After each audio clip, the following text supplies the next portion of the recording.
እንግዲህ በጣም ያልታሰበ ነገር ተፈጥሯል። ብሌን ላይ ጉዳት ደርሶባታል። ይሄ ደግሞ ከምንም በላይ በጣም የሚያሳዝን ነገር ነው። ብሌን እናቷን ለማግኘት ብላ የወሰደችው እርምጃ ቃልን በጣም ዋጋ አስከፍሏታል። ቃል በሰላምም እንድትጠላና ከፍና ዝቅ እንድትደረግ አስደርጓታል። ሌላው እንግዲህ ዳግም ያሰብሽው ሀሳብ የማይረባ ሀሳብ ነው። እናትሽን ማግኘትሽ ለማግኘት መሞከርሽ መልካም ቢሆንም ግን አስተሳሰብሽ የደደበ ሀሳብ ነው በማለት እንግዲህ ብሌንንም ተናግሯታል ማለት ነው። በጣም ተናዷል። ያ ብቻ አይደለም፣ እዚህ እንዴት ገባክ የሚለው ነገር ከሰላም ጋር ሌላ ጥያቄ ውስጥ ገብቷል። ቃልም ታዲያ ድንገት ከዳግም ክላስ ስትወጣ ሰላም አይታታለች። ዳግም ክላስ እንግዲህ ቃል የገባችው ተደውሎላት እንጂ ከውጭ ያስገባችው ያው እንደምናውቀው ብሌን ናት።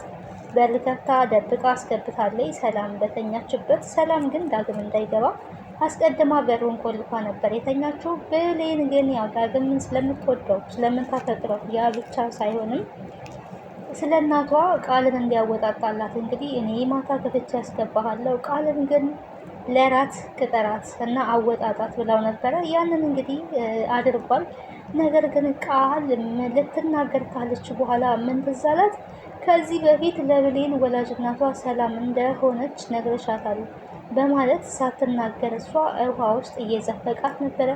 እገልሻለሁ፣ ስጋሽን ሁላ መገጫጭቀው አንዲት ነገር ትንፍሽ እላለሁ ብለሽ ብታስቢ እገልሻለሁ ብሎ ስላስፈራራት ወደ ሀሳቧ የመጣው እንግዲህ የበኃይሉ ማስፈራሪያ ነው።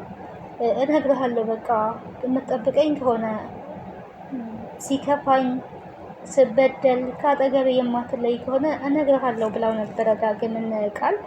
ግን በኋላ ላይ ታዲያ ያ በኃይሉ ውሃ ውስጥ ፊቷን ሲዘፍቃት የነበረው እስከምትሞት ድረስ ትንፋሽ እስከሚያጥራት ድረስ እንግዲህ ሳፋ ላይ ውሃ ሞልቶ እየተጫወተባት ነበረ። ያ ነገር ነው ትዝ ያላትና አሁንም በኃይሉ እንደዚህ ሊያደርገኝ ይችላል። ያ ብቻ አይደለም፣ በኃይሉ ካወቀ አንተንም ብሌንንም እኔንንም ነው የሚገለን። ስለዚህ አንተ ማወቅ ይቅርብ ነው ያለችው።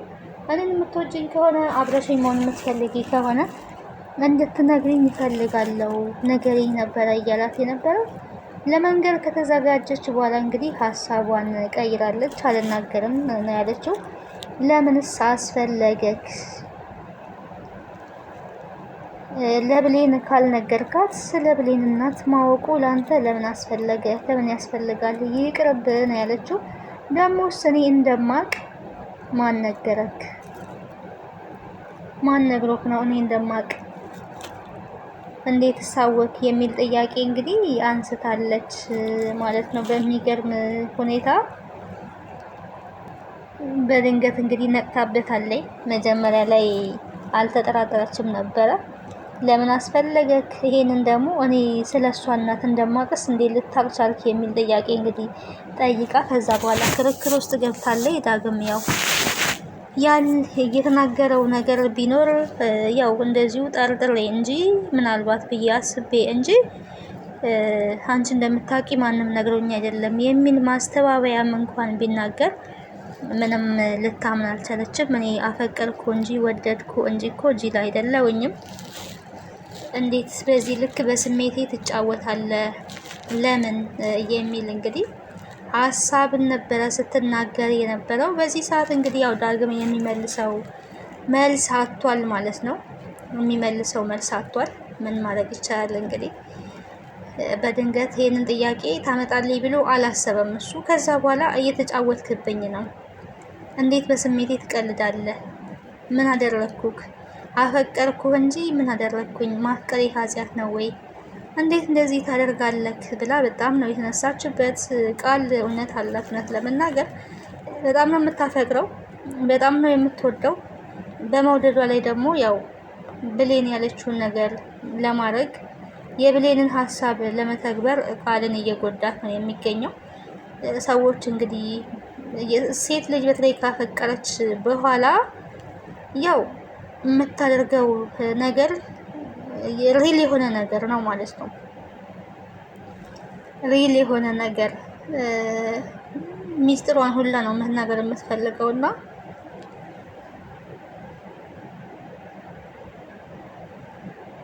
በጣም አዝናበታለች። ስላፈቀርኩ ለምን ትጫወትብኛለህ በማለት በጣም ስትናገር ነበረ። በቃ አንቺ እንዳሰብሽው አይደለም ብሎ ማስተባበያ ቢያቀርብም ምንም አይነት ማስተባበያው ልታዳምጥ ራሱ ፈቃደኛ አልሆነችም። በጣም ነው የተሳደበችው፣ በጣም ነው የተናገረችው። እንዴት እንደዚህ ታደርጋለህ?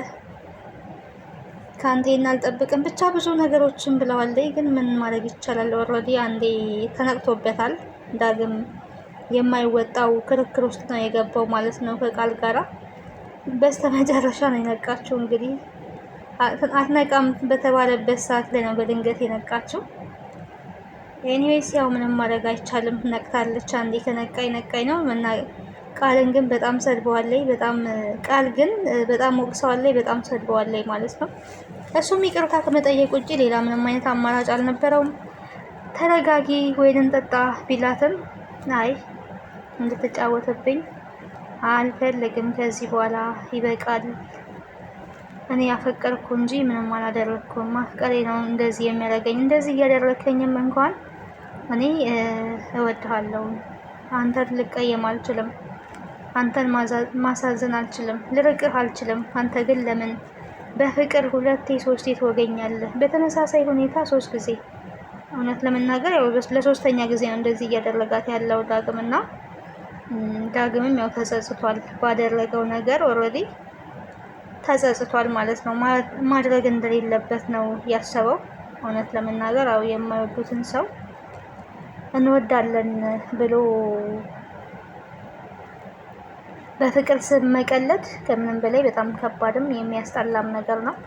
ያው በፍቅር ስም በጭራሽ መቀለድ የለበትም ማለት ነው። ፍቅር ያው ንጹህ ማንነት እስከሆነ ድረስ በፍቅር መቀለዱ ጥሩ አይደለም። አንድ ሰው ከወደደ ያው እወዳለሁ ብቻ ማለት ነው በስነ ስርዓት እንጂ ካልወደደ ደግሞ ኦልሬዲ አልወደደም ማለት ነው። ያንን ማሳወቅ አለበት እንጂ ሳይወድ እወዳለሁ ብሎ በፍቅር ስም በሰው ላይ መነገድ የዛን ያህል ተገቢ አይደለም ብዬ አስባለሁ። እንግዲህ ከሰላም ጋር ያላት ነገር ደግሞ ከምንም በላይ በጣም ከባድ ነገር ሆኗል ማለት ነው። ሰላም አመራለች።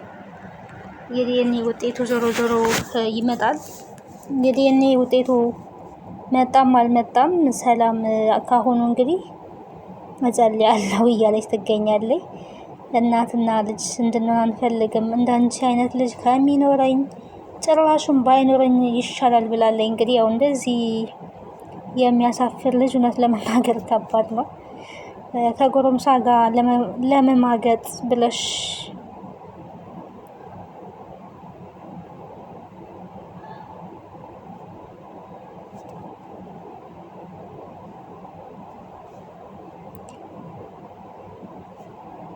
ለመማገጥ ብለሽ እንዴት እንደዚህ አይነት ነገር ታረጊያለሽ ነበረ ስትላት የነበረው ማለት ነው።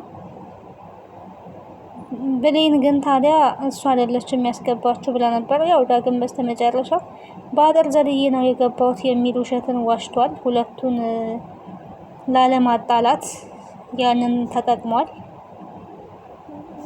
ግን እዚህ ጋር ቃል እንግዲህ አሁን ከብሌን ጋር ግብ ውስጥ ገብታለች፣ ሰጣ ገባ ውስጥ ገብታለች ማለት ነው። እና ለዛሬ ይዤላችሁ የመጣሁት ይሄን ይመስል ነበረ። ቀጣዩን ክፍል ወደ እናንተ ይዤ እስከምመጣ ድረስ